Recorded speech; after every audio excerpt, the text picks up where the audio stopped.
Kasi ang Grab, Joyride, Get Express, umamin na yung mga driver po nila ang bumabalikat nitong mga fare discounts na ito. So, malaman po natin sa angkas, ano po ba ang patakaran nyo dyan? Yes, ma'am. Sa Angkas po, we are proud to say that the company or Angkas fully shoulders po the entire burden of the 20% discount. Una-una, I think some of our brothers in the industry, ang sinasite po nila is our laws, no? Saying that while it is required, maaari pang pagtalunan kasi ma'am yung porsyento ng pag-bear ng burden. Pero para po sa amin sa Angkas, it's not even about what the law requires but what is equitable or ano po yung dapat para sa ating mga partner bikers at maging para sa ating mga pasahero.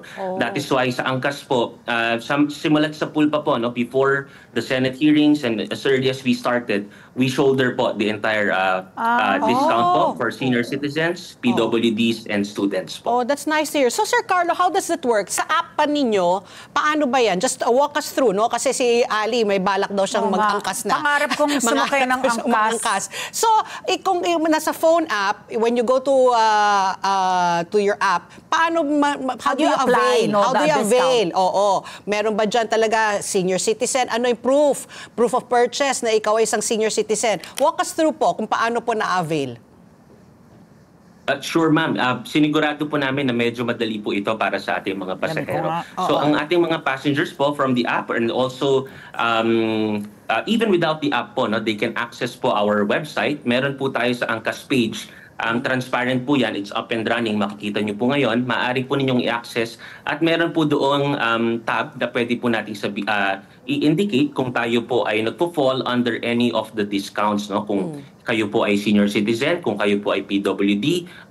We even have a page po for a national athlete dahil yan po ay binibigyan din po natin ng discount. Mula po sa page na yon, simple lang po siya, ilalagay lang po, i-upload lang po natin yung ating ID doon sa page na yon. And then within 3 to 5 business days po, you will get a one-time code para po lahat po ng mga Angkas rides ninyo will be fully discounted na po. So isang beses lang po ito mangyayari at we made sure it's easy po for our customers po. Okay. So it's a one-time just just a follow-up lang. Yung Angkas kasi is just motorcycle, no? So wala nang divide yan. Kasi, paano yung pag nasa kotse? That's correct, ma'am. Wala na po, ma'am. So, the entire discount is applied po doon sa fare and then ang Angkas na po ang nag-shoulder no automatically po.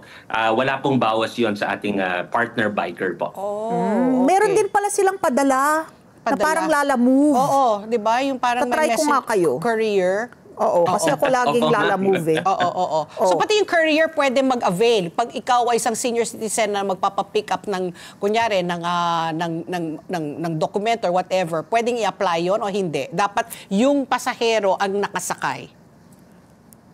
It applies to all our rides po, ma'am. Sa rides, pero sa padala hindi. Sa padala hindi. Hindi po, ma'am. Yes, to all our rides po. Sige.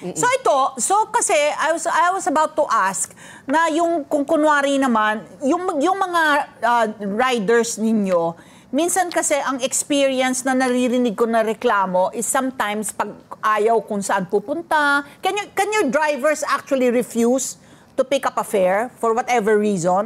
Kasi ano yan one time parang parang na-flat tire yung sinasakyan ko, yung pickup truck namin. And I wanted to ride. I forget kung ano kasi wala akong angkas. And then parang ayaw ako pick upin. Because kasi pupunta pa sa NLEX or what. Ma'am, cancel nyo na lang. Ma'am, i-cancel nyo na lang. Let's talk about yung pag pinapa-cancel nung rider yung booking mo. Paano dyan sa inyo sa Angkas? Sa amin po, ma'am, we have a very strict protocol when it comes to accepting rides and deliveries po, ma'am, no? Unang-una po, that's dictated by an algorithm, no? So yung pinakamalapit po na biker, yan po usually ang nakakatanggap po noong booking. I'm not sure lang po about other platforms, but at least sa Angkas po, we monitor that very strictly. So madalang po, I think you can do a quick survey, madalang po sa angkas yung mga nagka-cancel na bikers. Unang-una, that's strict po and part of our training, no? So that's number one. Number two, that's also protected by the app through our algorithm. And pangatlo po, ma'am, in the rare instances po na halimbawa may biker na hindi nagpakita, meron po tayong dedicated team na automatically pinapatawag po yung biker natin para ipag-report, parang show cause po, ano pong nangyari dito, bakit nag-cancel.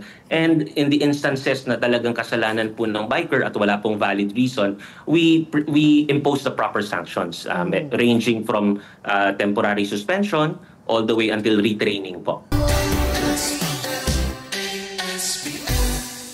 Let's get together, Sunday 25, Sunday 25.